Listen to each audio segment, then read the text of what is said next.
Hello students, आज हम class third की टुगेदर विद की मॉरल वैल्यूज़ बुक का chapter number 1 the class inspection पढ़ेंगे। इस चैप्टर का हम लाइन टू लाइन एक्सप्लेनेशन पढ़ेंगे और इसको हिंदी में समझेंगे। वीडियो को लास्ट तक ज़रूर देखें और चैप्टर की एक्सप्लेनेशन अच्छे से समझें। आइए चैप्टर को स्टार्ट करते हैं। The inspector was about to come to the school next day for inspection. एक इंस्पेक्टर आने वाले थे स्कूल में नेक्स्ट डे इंस्पेक्शन करने के लिए। इंस्पेक्शन का मतलब हो गया चेकिंग करने के लिए। He would take test to know performance of the students. जो इंस्पेक्टर थे वो बच्चों का टेस्ट लेते चेक करने के लिए कि उनकी परफॉर्मेंस कैसी है। He would also know how the teacher has taught the students. और इस चीज़ से उन्हें ये भी पता चल जाता कि टीचर ने बच्चों को किस तरह से पढ़ाया है।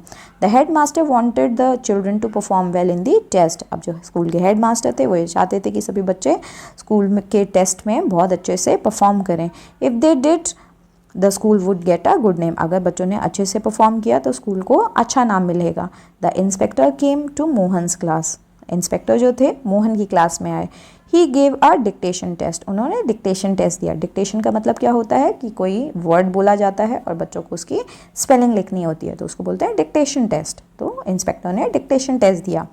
ही spoke a few words and the students wrote them down. जो इंस्पेक्टर थे उन्होंने कुछ वर्ड्स बोले और बच्चों ने उन वर्ड्स को लिखना शुरू किया। सबसे पहला word, the first word was house, the second family. सबसे पहला वर्ड हाउस था और दूसरा वर्ड फैमिली था। Mohan was doing well. Mohan अपने टेस्ट में बहुत अच्छे से लिख रहा था। He had written them correctly. Mohan ने सारी चीज़ें अच्छे से लिखी थी, सारे वर्ड्स सही लिखे थे। Then the words were food and kitchen. उसके बाद जो नेक्स्ट वर्ड्स थे वो फूड और किचन थे। Mohan was doing all right. और अभी भी मोहन ने सही सही लिखा था। Then the inspector pronounced kettle. अब इंस्पेक्टर ने क्या प्रोनाउंस किया? उन्होंने बोला kettle. Mohan had not heard that word before. Mohan ने कभी केटल वर्ड सुना ही नहीं था पहले। He did not know the correct spelling of the word and wrote KETTAL। Mohan को इस वर्ड के बारे में पता ही नहीं था, तो मोहन ने इस वर्ड की स्पेलिंग को लिखा KETTAL। His class teacher was standing by his side and watching his performance। Mohan के क्लास टीचर जो थे वो मोहन के साइड में खड़े हुए थे और वो मोहन की परफॉर्मेंस को देख रहे थे। After a while, the teacher stepped lightly on his foot and gestured him to see the copy of his neighbor Rohan।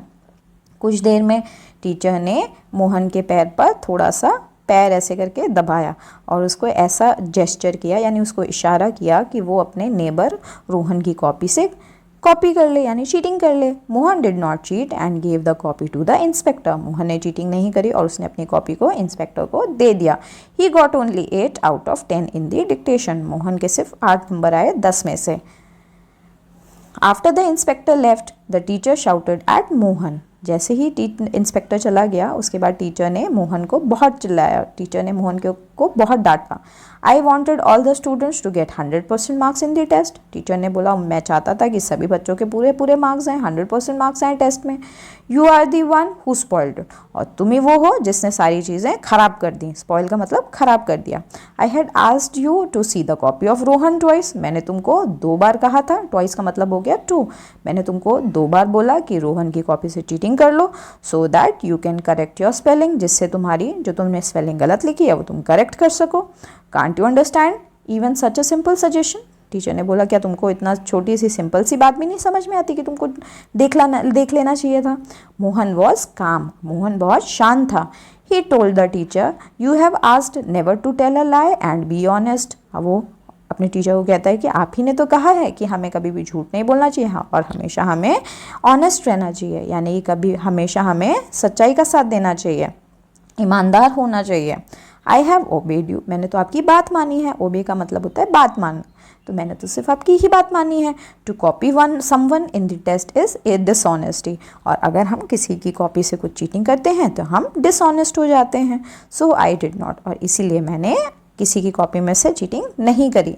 The teacher cooled down and realised his mistake. अब जो टीचर था वो cool down हो गया। Cool down का मतलब क्या हो गया? शांत हो गया, क्योंकि पहले चिल्ला रहे थे टीचर। अब मोहन की बात बिल्कुल सही थी और मोहन की बात सुनकर टीचर बहुत शांत हो गए और उनको अपनी गलती रियलाइज़ हुई।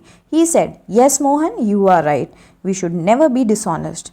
फिर टीचर मोहन से कहते हैं हाँ मोहन तुम बिल्कुल सही हो, हमें कभी भी डिसऑनेस्ट यानी हमेशा हमें कभी भी ईमानदार डिसऑनेस्ट नहीं होना चाहिए, हमेशा हमें ईमानदार होना चाहिए।